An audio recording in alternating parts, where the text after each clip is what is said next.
G'day listeners and welcome to another episode of the Scouting Australia podcast, powered by Australian Property Scout Buyers Agency. I'm your host, Sammy Gordon, and I am back in the studio today for another monthly Q&A. We're up to Q&A number 9 for the year, and I have back in the studio Mr. Lukey Chusen. Oh no, it's someone much worse than that. It's Jimmy Ibrahim. Wow, how long did it take you to come up with that? How long did split second?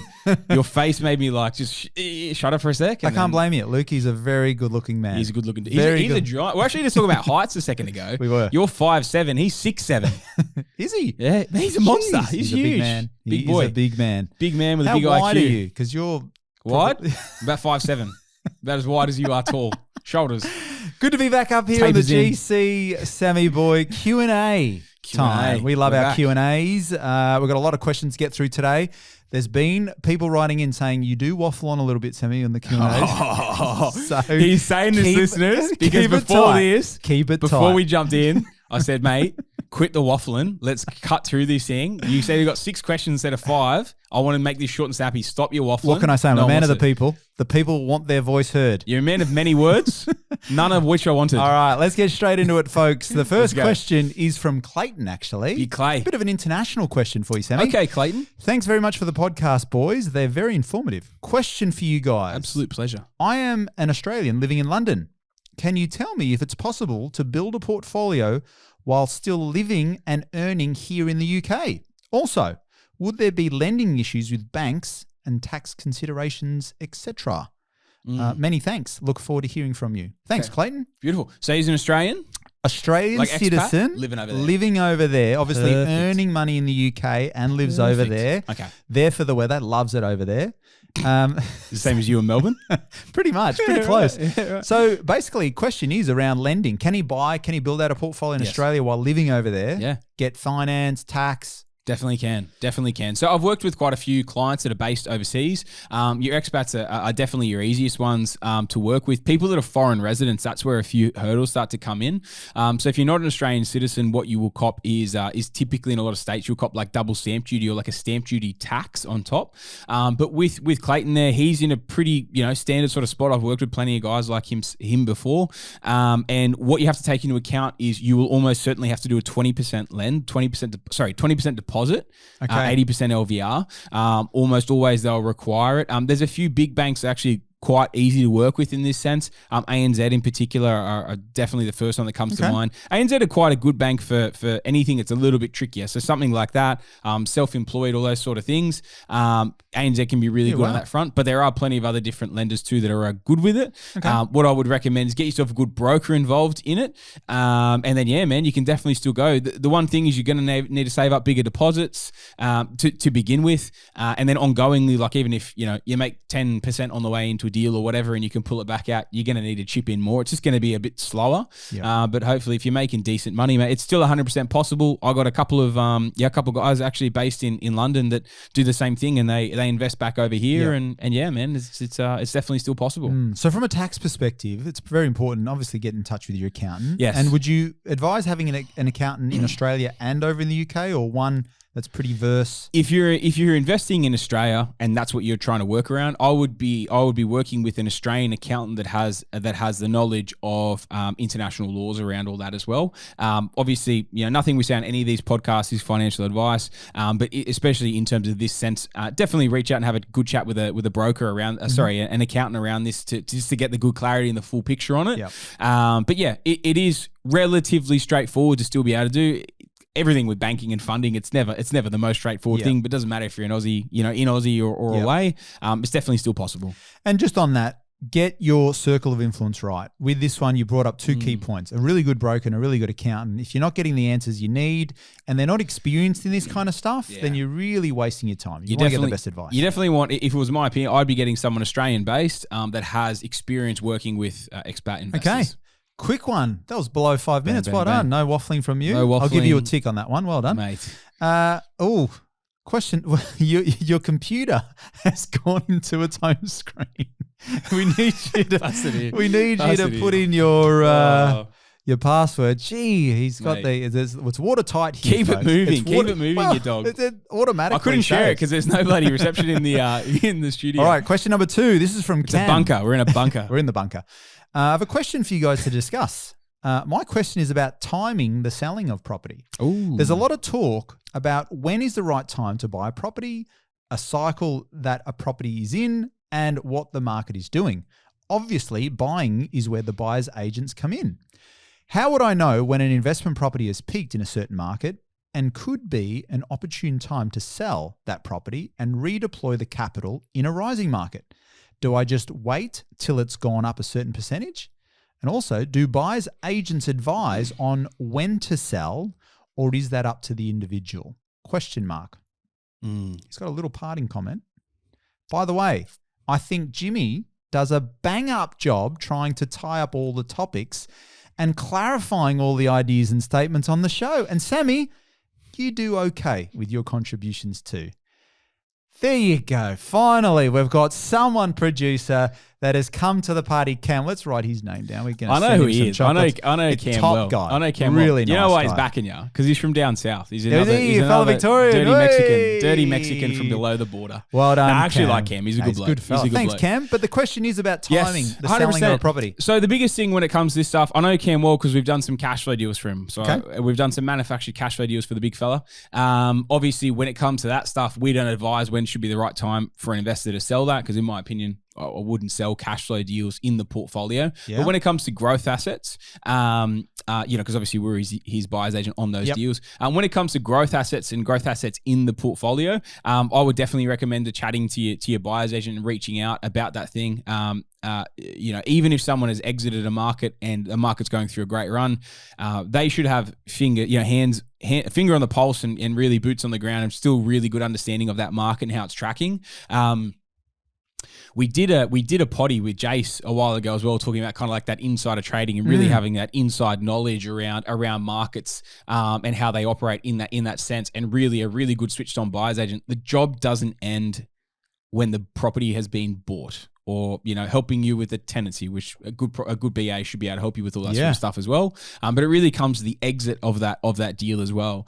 Obviously, we're one of the very few that actually is I don't even know really if anyone else ever talks about or is an advocate of selling out of markets. I'm a massive advocate of doing that and selling out at the right time. So that's something that we do. It's a big part of what we do as well. Essentially, what we do is we kind of reach back out to everyone and let them know when a market has, is reaching the peak of its cycle, or when we think we're probably in anywhere between kind of a 3, 6, 12 month sort of vicinity of the peak of a market. There's a lot of different sort of factors you want to be looking for within it. The biggest one that can kind of is a precursor you can call very early or work it out early is actually the income to house price ratios and the affordability of an area. So that will normally top an area out before anything else. What you will find though is when that tops out from an owner occupier perspective, what will happen is the investors typically will still keep pushing it a bit further until it kind of fizzles a bit. So you kind of realize you are going to get to a point where the owner occupier kind of gets to a peak, but the investors push to a little bit, it fizzles and it will come back down. The art of it is figuring out where that peak point is, selling in that final phase before the fizzle happens. You would be very familiar with the fizzle, and I'm sure you have a lot of fizzle in your life. Not too much sizzle, but a lot of fizzle. I'm not selling. I'm holding on. You dog.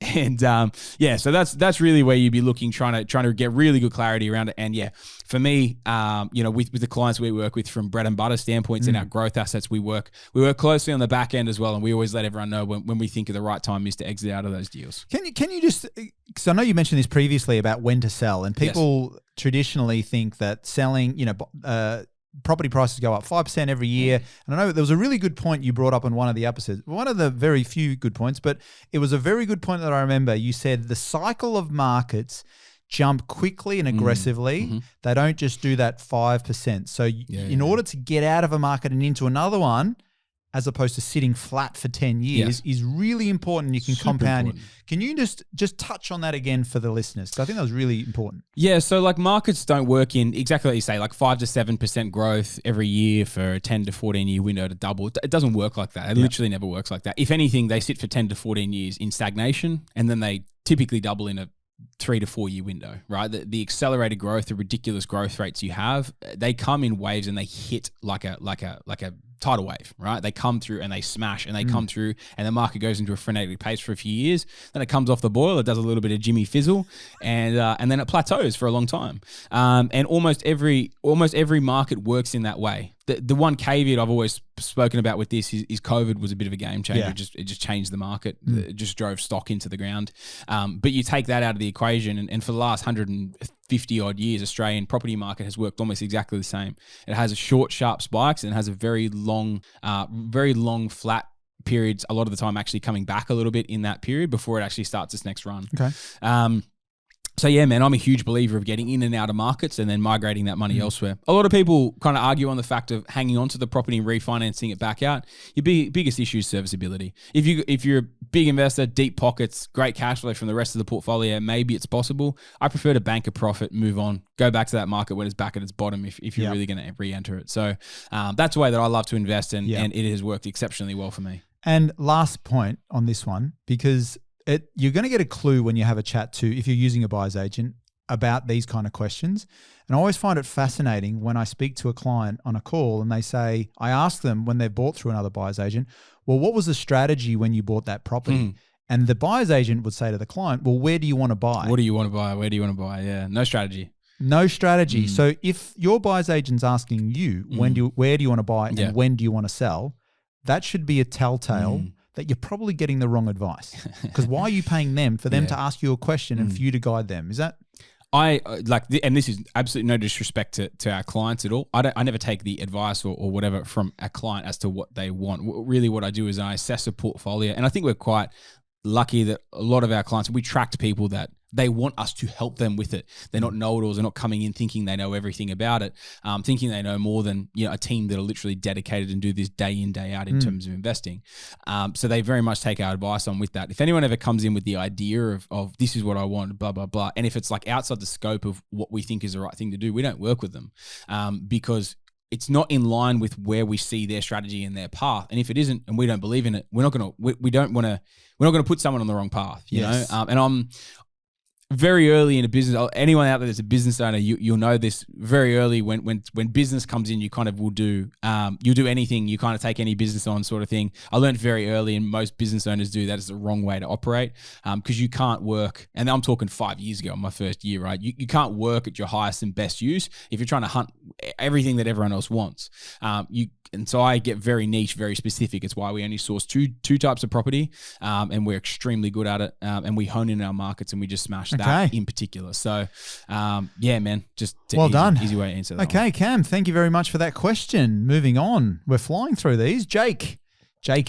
Big Jakey. Hi, guys. I've been loving the podcast since the early days, learning lots and increasing motivation. That's great to hear. Nice, Jakey. My wife and I have a mortgage on our primary place of residence and have one investment property. Okay.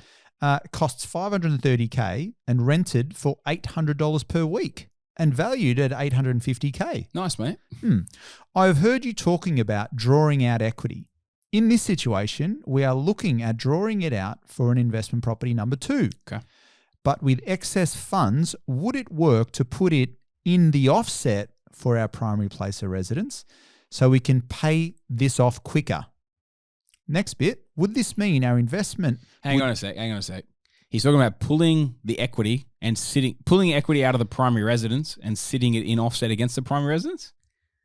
That's what the question says. But with the excess funds, would it work to put it in the offset for our PPOR so we can pay this off quicker? Or is he talking about pulling the equity out of the investment? Well, I'm just reading out the question. I'm just reading out the question. I'm going to throw a couple of things here. If you're talking about pulling equity out of the primary residence and then putting it back into the offset, it's a moot point. You're literally pulling it to put it back in, so it's not really going to affect anything. If you're talking about pulling out of the investment to put it in the offset of the primary residence... That's what he's talking about. That's what he's talking. He's talking about pulling out the equity from the investment. Have a chat to your accountant about it. I'm personally not really a fan of doing that. I like to kind of keep everything with the investments together with the investments and everything with the primary residence separate. This is what he's basically saying is, would this mean our investment would be negatively geared for the full amount, including what we have drawn out? Yes. 100%. But why would you? I think this gets down to why would you be trying to pull out equity from your investment property to try and pay down the debt of your primary place of residence? Probably doesn't make sense, buddy. Well, the way I would do this, Jakey, mate, I would be more focused on trying to leverage that debt that you're if you're going to pull the debt out, mate. Otherwise, like, don't worry about it. It doesn't really make sense the way you're looking to do this. The way I would look to do it is, if you're going to pull that cash out, mate, leverage it to a higher and better use, not to offset a couple of percent in interest difference. Like, his investment is probably higher than his primary residence, so he's probably actually going to be in a worse position. I would be looking to pull that out and literally use that to purchase further investments, to actually the X return on, or let's say you're putting 100,000 in, and 100,000 at 6% interest is $6,000. But if you're putting 100 grand into a market and buy a $500,000 property, and then that thing goes up by 10%, you're up 50 grand compared to the 6,000. Does that make sense? Yeah. So literally 10% of growth on a 500 grand property is 50 grand, 100%. where as opposed to offsetting $6,000 worth of interest on the primary residence. It doesn't make sense. Man, leverage is always your friend. Like, what you got to realize, like, you're going down the right path here with what you're doing. Leverage yourself into the right deals that are going to keep giving you the right return to keep getting in front. You can't save your way. This is like almost like a really weird, like convoluted way of even trying to save further. It's almost, it's a bit counterproductive. I think with the way Jimmy's read it out on it, maybe he's just not with it. But yeah, you would always be looking to leverage it and push it further, because the return you'll get off that is multiplied and multiplied. And then let's say that thing goes from 500 to 550 or 600, then you could pull that out, and then you're literally multiplying your wins and multiplying your gains by leverage, rather than, and you think about it, let's say year one you goes to 550, year two goes to 600. So you've just made 100 in the exchange of $12,000 in interest, but then you pull that 100 back out and roll it into another that performs the same way. You're only saving $6,000 a year in interest, but you're making 50, 100 grand. It keeps compounding. The more years you hold it, the more you make. And then also, obviously, the more properties you buy, the more that compounds as to additional growth. You can't compound interest he's basically just trying to pay off non-tax deductible debt is what he's trying to do. Yeah. I don't like it. So sorry, Jakey, mate, just to be blunt with it, buddy. I don't like it. I would leverage and I would keep building the portfolio. Mate, you got a primary residence, you got one investment. Dude, keep pushing it. If we were at a 10 property portfolio and you achieve your goal, it's a different story. Yeah. You're still you should still be in the heavy accumulation phase, not in the saving phase. He's trying to mitigate risk, Yeah. but that's not really doing it. No. Okay. Question number 4. Hey, Sam and Jimmy. Loving the podcast, fellas, and learning lots of things I could have done differently in my journey. Okay. Like they say, you don't know what you don't know 100%. till you know. That's a great... What's this fella's name? Or is it a lady? Silas. Silas. Yeah, Silas. That's a nice name. Nice name. Just a few questions for the Q&A. A little bit of backstory. Just a novice investor with a couple of investment properties and was it IPs? It's IPs. Yeah, but it's a little, there's no capitals. There's no capitals. Yeah, right, mate. Keep going. A couple of investment properties. Stumped him with a couple of letters. Hit my service of it. Just learned to read. I was over my job struggling. and dreading getting up in the morning. So I decided to quit and have a go at flipping houses in southeast Queensland. Okay, good on you, Yeah, Silas. well done. It has been pretty good so far, but have been wondering, in your experience, if you think this can be a sustainable way to make a living, especially when supply is low and the market is hot. And also, how do you know when, if it is the time to sell an investment property? So I appreciate the feedback, guys, and thanks for sharing your knowledge on the podcast, as it helps many of us trying to make a better life for ourselves. So well done, Silas. Appreciate it, buddy. I appreciate it, man. That was a good question. Hats on to he's having a crack. Having a go. Okay, so there's a few things involved with his, right? Strategy of flipping. For one, you definitely can still make decent money out of it. Obviously, like, you want to have a bit of experience around it. It's great if you have people you can lean on, like different trades you can kind of get in and assist you with different things as well. The real key thing, as you would obviously know, is the speed of getting this thing completed and back to market. Man, with the sales and like knowing when to sell, in my opinion, this is where it really just comes down to speed. If I was you and you're flipping, mate, I would just be looking to do a certain volume per annum. If it's 4 a year and you're aiming to make 50K a year per deal or something like that, man, I would be running with that. It sounds like, obviously, if this is your primary income that you're making, the idea of hanging on for 12 months and getting your 50% capital gains tax exemption, it's not going to give you the best result, because if you're trying to offset, a 50K gain and just cut it to a 25K gain, but you could have done 3 more deals in that year instead. I'd be going for the volume of deals over trying to offset that, and I would just be trying to get it back to market. Man, one of the biggest pieces of advice I could probably pass on here to you is really hone in on your agents that are willing to sell cheap, or that you can maybe get some good deals off, pick up cheap, and don't sell back through them. You should be looking for an agent that can sell at absolute top dollar back at the other end. It can feel a little bit cutthroat on that side. Unless sometimes you can fluke. I do know some agents, they do sell stuff cheap off market, and they are decent on the resale back through. But quite often, your people that are willing to sell cheap and easy, for the lowest dollar, a lot of the time they won't be the guys that can achieve absolute top dollar at the back end of it as well. Yeah, so you want to buy off certain agents and sell off different ones, right? 100%. So you're right. He's in the volume of speed and getting in and out of deals. The velocity of his capital. Man, I do know a few other people that have made good money out of it as well. Just be really wary, and be really wary of stretching yourself too thin. I do also know of people that have lost decent money doing this as well. You're very open to market fluctuation. That's why I think speed is really important. We had one of the young fellows in our team, Jakey, actually. Jakey will come on the poddy at some point in the future as well to share his story. But he actually did a reno, and he picked it up in the GC, and it just dragged on for like 6 months. And it was he bought it pretty much at the peak, and in the 6-month fall away, he put about $100,000 into it. He didn't even break even. He actually lost money on the deal, doing this thing, because the market came back so much in that time frame. So, mate, I'm sure you know this, but I'd be focusing on speed of getting in and out of those deals, and man, just keep refining and honing and making it your art, man. I definitely know people that have done well out of doing it. It's not something you can kind of rest on your laurels with. You have to keep pushing it. You have to constantly be hustling deals. But man, you think about it, like, you could live a pretty decent lifestyle doing it as well. Like let's say instead of doing the 4 deals, making 200 a year, you do 3, you make 150, and you take 3 months off. Yeah, it's still pretty sick. Because you're in the business of this, in terms of getting lending and serviceability, is that going to be a bit of a challenge? I feel like he's probably either lending with his missus' income, or he's got enough cash from something he's done before that he's turning deals over in cash. Yeah, man, like you could potentially look to stretch it into like doubles at once, or almost be like finishing a project as another one's kind of starting as well. Yeah. But we don't know the whole picture of it. That's why I was presuming his missus is still working to keep funding the deal. All right, there you go. So let's hope that helped. Appreciate the email, Silas, mate. Well done, and I hope the journey pays off for you, buddy. Fantastic. Now, this next one, it's more of Might have to get him on the poddy in the future, mate. If he does well and he's still doing it in a year. Silas, mate, email in if you've done a few deals at the back end. Send us some deals. But maybe at the back end of next year, if he's been doing it for a full year and he's loving it and he's killing it, let's get him on and let's talk through his journey. I'd love to hear the story. Fantastic. Okay, this is less of a question, this one, Sammy, more of a comment. Hey guys, just thought this would be nice to fit in right in the halfway point in the Q&A. Hey guys, I've just listened to Q&A 6, gone through the catalogue. Wanted to say, I agree with Mandy and Paul's comment. Okay. Loved hearing about Morgan's success story. Very inspiring. Please keep them coming from women. Okay. If you remember Morgan's podcast, she did exceptionally well. What is she up to now? Did she not what's this lady's name? This is Anna.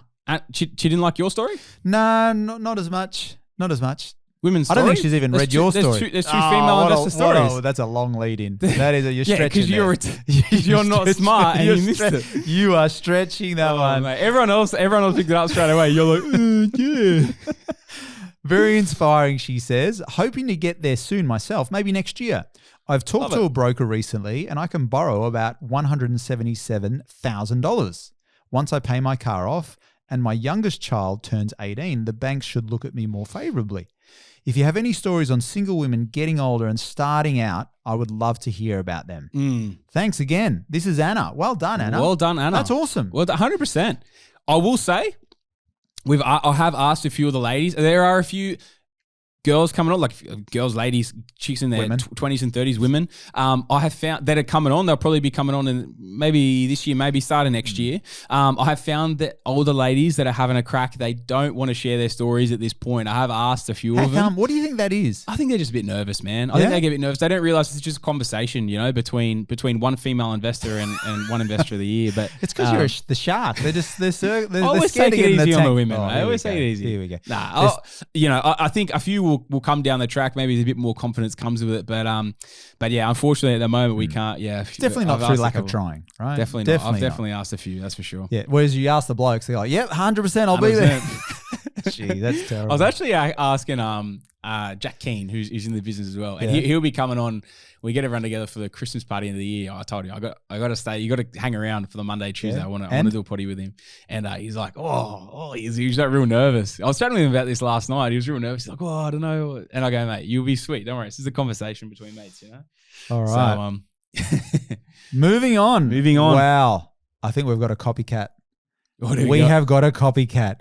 Normally we hear, ladies and gentlemen, from Anonymous Smith. Here we go. But this time around, we've got Anon John. What is going on, producer? Who's vetting these? Who is vetting these? Anon You're John. vetting him, you idiot. Anon. I haven't even read half of these. Anon John. Actually, you haven't read this lot. No. Bloody codes is like sent through the list. He did send the list sight unseen, but we're going to give it a crack. G'day, Shark. Shark. G'day, Shark. Is that it? Go on. Anon John. All right, go on. G'day. I'm going to call you the Bull Shark and Gandalf. Anon John here. I hope you're both well. Anon John. I'm a bit confused, Sammy. He's got better manners to start with. He does. Anonymous Smith, you're getting taken over. I think this is going to wind you up. I've just had a bit of a sneak peek, but let's go through with it. All right, here we go. All right. I hope you're well. I'm a bit confused, Sammy, with your distaste for blue chip properties. Oh, here we go.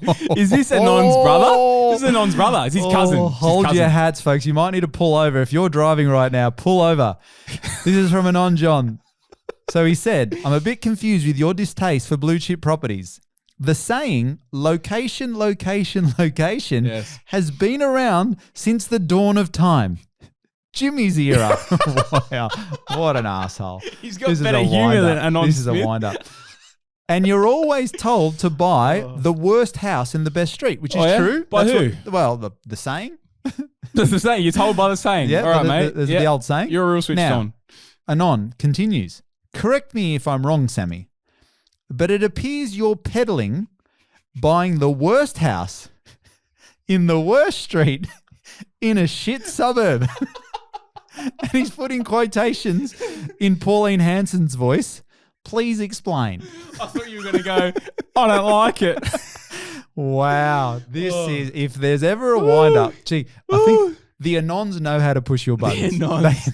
What a bunch of dogs. They're like the bullies. They're like the keyboard warriors. The trolls. I love it. The trolls. Hang on a second. Punch through it again real quick because I was laughing so too it's much. Basically, he's confused. He's confused with your distaste for blue chip properties. You've mentioned a few times about blue chips. Just read out his bloody paragraph. The saying, location, location, has been around since the dawn of time, right? And you're always told Jimmy's era. You're always told to buy the worst house in the best street. Correct me if I'm wrong, Sammy, but it appears you're peddling buying the worst house in the worst street in a shit suburb. So, wow, he's really hit him right between the eyes. Jeez. So good. I think, folks, you need to hold on for this one. This is, if he wasn't laughing, he'd be absolutely furious. But Anon's really just laugh at like the triple whammy there. He's got the trifecta. It's funny how we typically double the property values double in around about 3 to 4 years when we've got the trifecta. Okay. It sounds like it's a shit trifecta instead of the golden trifecta. Okay. But Anon knows more. Anon knows more. Because basically, we're going blue chip versus blue collar. Conversation. Yeah, of course. Why? Typically, the way it comes in, a lot of the time, I feel like I've covered this a million times on this podcast already. What I always find, right, with blue chip, the one thing I'll say about blue chip, it typically maintains to a level amount of demand, right? There's different levels of blue chip. Your full blue chip, like the most blue chip stuff, when the times are shit, they're the worst properties to own because they come back the most, they will never sell. But the stuff that's in like better areas and all the rest of it, they typically hold up reasonably well during the down periods, right? They hold up okay. They will definitely always come off from the top, but they normally hold a line. The reason I love blue collar really comes down to the affordability of it. It's a lot easier to hold. But also, if you look at the capital growth percentages during a boom period, typically your lower, like your blue collar areas will see over 100% growth. I've seen areas, we've had properties that have done 120, 130% growth in a 3 to 4 year window when your blue chip might do 70 to 80%. So your return on investment, like you literally listen to those numbers, 70 to 80 compared to 120, 130. You're talking like 50% difference here in terms of growth. Mm-hmm. Yeah?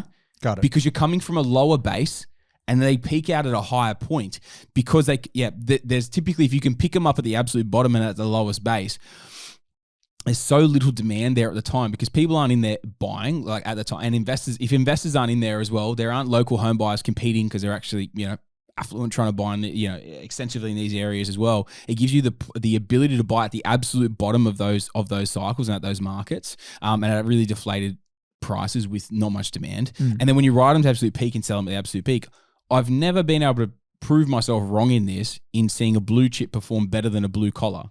So all your shit, your trifectas of shits that he obviously has an issue with the bathroom, this fella. It's literally inconclusive. It is a throw around term that people love to use when they don't understand property, and they just say, yeah, go buy something in a nice suburb that's going to cost you $30,000 a year to hold because property performs over the long term. It's not the way it works. You want to succeed in property, you're trying to time the entry and exits out of markets, and you're also trying to manage cash flows and finances. Now, someone who might be making $1 million a year, yeah, maybe they can go and park a few of those in the portfolio and doesn't really affect them. But the average Australian cannot build a sizable portfolio building in blue chip. But the average Australian can definitely go and build a sizable portfolio in blue collar. So there are so many different factors and facets. Probably the easiest way is to go back to the Bread and Butter podcast. If you want to go back and listen to a podcast that gives me, I'll break this down over 50, 60 minutes in terms of the whole reason why we follow this strategy. The idea of buying in the worst street, worst house, worst street, worst suburb, that's obviously a load of shit. Obviously, we don't do that sort of stuff, but you do target, a lot of the time you can target like the lower areas and the blue collar style of areas for exactly those reasons I broke down. A lot of the time the growth percentages are far higher, especially if we're talking growth. Man, you get in and you can get out within a number of years. And do extremely well. And your ability to hold those properties and not negatively impact the cash flows over the top are much, much superior. So you've been talking about one property compared to the other. There's obviously an argument that one property that you're holding that is a blue chip, that you're losing a lot of money, you're not able to continue to accumulate, right? So by buying a lower price point property, your ability to accumulate a lot more deals. So if we took a 10-year window and you held on to maybe one, maybe two blue chip compared to multiple blue collar, the cumulative effect of those deals would far exceed and trounce the blue chip, right? Yeah, 100%. So the compound effect of your overall portfolio and your ability to get into deals. So is that true? Yes. Yes, obviously the compounding effect, cumulative effect, like as you build a portfolio and you grow and you scale it out, is going to be far superior than being stuck with one deal in one location, or even two deals in two locations, one locations or whatever. It's like, it's all well and good, but if you can build and scale the portfolio and invest into different locations and multiply out into many different locations, it's massive. The difference is absolutely massive, And I can just guarantee you, man, the average Australian cannot invest that way ongoingly. You just can't do it. Yeah. It's impossible. 1-2 deals and you're done. And the issue is, what if you ride that through a down period? And let's say like that thing was neutral or $5,000 a year negative because we were writing off for tax incentives during this period. Okay, now we're $5-10 grand a year negative, and then interest rates go from 2% to 6%. Now you're $30,000 a year or $40,000 a year negative. How many of those can you own? You can't own.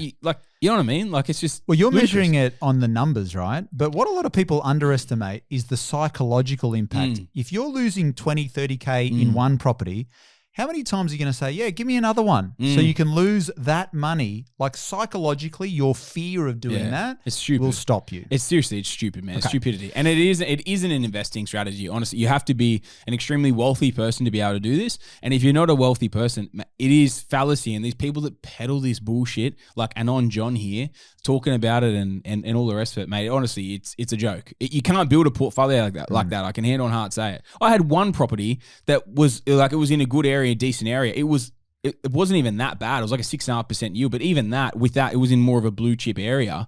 But all the things that were associated with like the strata and stuff, this is the first property, the one in Wollongong. I mean, as soon as I sold that and then I changed the directive back into all the other deals I had, my funding didn't stop. I just kept sending it.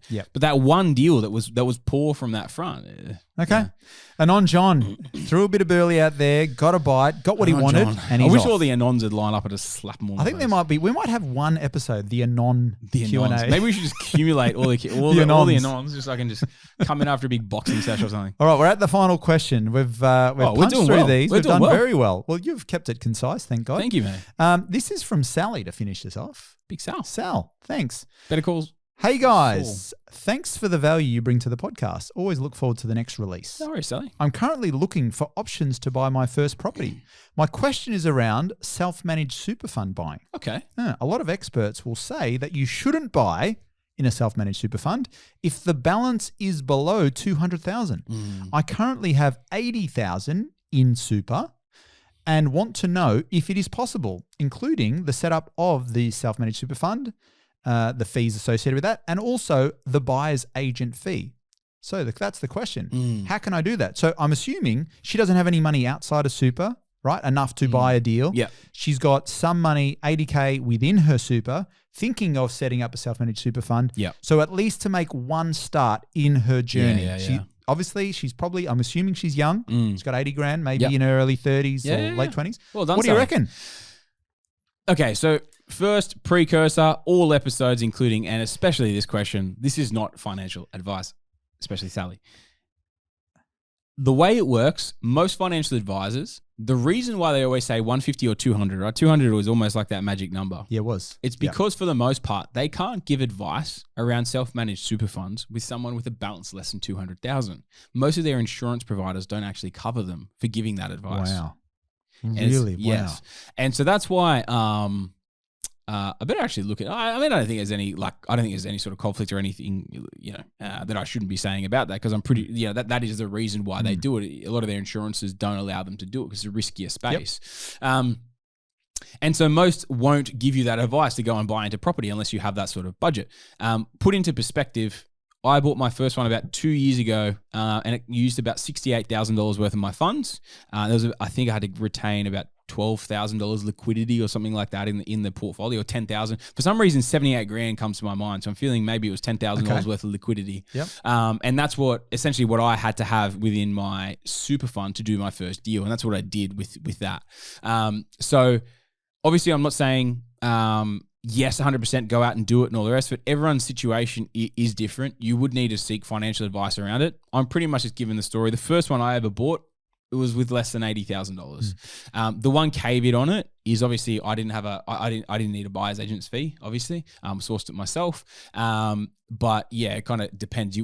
The one thing with super is with super you really want to nail the growth piece, especially early, and with my strategy personally within super, it's something that you really have to nail that growth piece, because that's going to allow you to kind of essentially keep compounding the portfolio. I'm not going to dive too far into it with this. But yeah, it's one of those things, if you're able to do it and utilize someone's services and maximize that deal, there's a lot you can do within super if you get it right. A lot of advice, and she did talk about the experts, when they do give advice around super, especially a lot of financial planners, they won't advise you even to buy properties as well. So yes, there's a lot of there's a lot of conflicted information there. So if someone like Sally did want to potentially look at this, and I know you don't want to go into too much detail on this strategy, obviously it's protected for the clients that come on board with Australian Property Scout. Well, would you tell her to find a buyer's agent who specializes in that, or to help her get into a deal? No, so if you go, I'm pretty sure if you actually go to a financial advisor, like they can't advise to do it, but if you go to them and say, I want to do it, I'm pretty sure you're able to do it. Yeah. Okay. I'm pretty sure that's all I did. And that's what I'm saying. Like, this is my story with what I did with it. And that's where you just always have to go and essentially you're still seeking their independent financial advice, but you're essentially saying that you want to do it as well. But do you have to use a financial advisor? Yes, you have to get a certificate of financial advice for this. I'm pretty sure for the setup of the SMSF, or when you actually purchase the property, whatever the hell it is, I can't even remember. So you need a good accountant. Yeah, you need to speak to a financial advisor. A good accountant should give you the details of a financial advice that they recommend and that they're working with. Yeah, so that's why normally we recommend speaking to a good property accountant, and a good property accountant should have a Property Pro financial advisor, which is rare to find because most of them, they love doing their shares and they love doing all that sort of stuff, and they love charging a hefty management fee ongoingly as well. So it's there's a lot of roadblocks here. There are a lot of roadblocks, but it is a lucrative vehicle if you get it right. Yep, I think that sounds great. Beautiful. Definitely possible, Sally. And if it's the only avenue at the moment, definitely something to look into and check down the avenues. Just do all the right things. Obviously, seek that independent financial advice. But yeah, if it's the only avenue moving forward, then it's definitely something to explore. Can I just prompt you with this one thing before we wrap it up? Because obviously Is it a question from the guest? It's from Sally. Okay. It's around leverage, because a lot of people think, no, super, I'll just leave it there. But when you look at the average super fund, and for me personally, when I look at the average super fund and I see what it's doing, it's pretty average. This is going back to, was it Jakey earlier with his $6,000 offsetting with $100 grand? Yeah. It kind of goes back to that. Let's say some financial advisor, even after all his fees, which I doubt it very much, but let's say if after all his fees with $100,000, he could make you 20% a year in your super, which again, I doubt it. Let's say instead if you put that $100,000 into a $500,000 property like we were talking about, and that thing's, even if a $400,000 property, and you're able to buy, you're able to buy that, and it does 10% growth a year, not even making anything extra on top of it. Just the $40,000 worth of growth, the 10% growth in that for each year, right?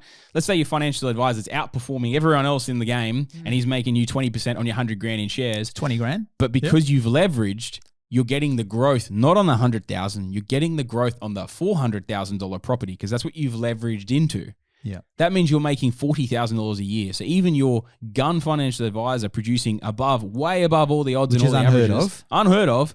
Making you your 20, you're still doubling him. Yeah, wow, that's a powerful number. That is a powerful number. So there you go. I'll leave you with that. We'll leave you with that. Well, Sammy, you've done pretty well. Well done. Thank you, mate. Not waffling on today's You've done Q&A. terribly. You've done terribly. But thank you for being the artwork. You know when like the painters, they just like throw the paint on the wall? That's called a masterpiece. Yes, you are not that. Oh, I love the Q&As, folks. Keep writing in, ladies and gents. Keep sending in your questions, guys. We love it. There's a lot of different things. We apologize to anyone we haven't gotten back to. We actually have a bit of a bank of questions we're working through at the moment. That's why, hence, we're doing a few more in each app as well, and we're getting 6 or 7 sort of questions out on each time. So keep sending them in, guys. You're getting some great questions in here. All different things about individual scenarios, and then different things about investing strategies and whatnot as well. So please keep sending it in. We hope you're taking some great value out of this. If you have taken some great value out of this, please make sure to send it on to someone else you may know. Any of these questions in here that might relate to someone that you might know, or maybe even your wife or something, like your husband, whatever. Flick it onto them and let them know we're about to jump in to listen to this stuff. If you did take some other value out of this thing as well, if you haven't left us a 5-star review yet, please jump on and leave us that review. It helps to keep building our audience and keep sharing the community of people thinking and talking the same way that we do, all about property and investing the correct way, not down some other silly avenue. Jimmy, thank you once again for tuning in, mate, or jumping on. You tuned in, you didn't really do too much, but did a lot. Anon John, I'm going to get you a beer. Thank you very much. I'm going to. Oh, what a dog! What a dog! Well, I hope Anon Smith's back next month. I reckon Anon Smith is coming back. He's probably heard. He's driving. Going, who's this Anon John? What a dog! He's firing up. All right, I think this might take Anon, off. if you were to come in studio, both Anons, and sit in here with us, I would arrange that. I reckon you might even fly him up. Fly him up. Who knows where he's going? He's probably hiding under. He's probably like, what's it, Grinch or what? No, whatever the dude that hides in the bin. Yeah, maybe. In Sesame Street. Maybe That's really him. Know. They do wind you up though. They've got under. They're your very skin. targeted. I sometimes wonder if you're Anon. No, you're Anon. I think they know you well. I think it must be might be one of the team members. Ooh. Someone from APS is winding you up. You know the old fly swatter? I'm just going to start slapping people in the face. See, there's a mole in the office. Anyway, guys, keep them coming. Keep the questions coming in, guys. We love it. Love having you listening in here as well. And any sort of feedback, please send it through as well. You can either do it in the show notes on this episode within your listening platform, or just jump onto the socials, send it all in. And until next week, guys, it's been great having you on. We'll see you next time.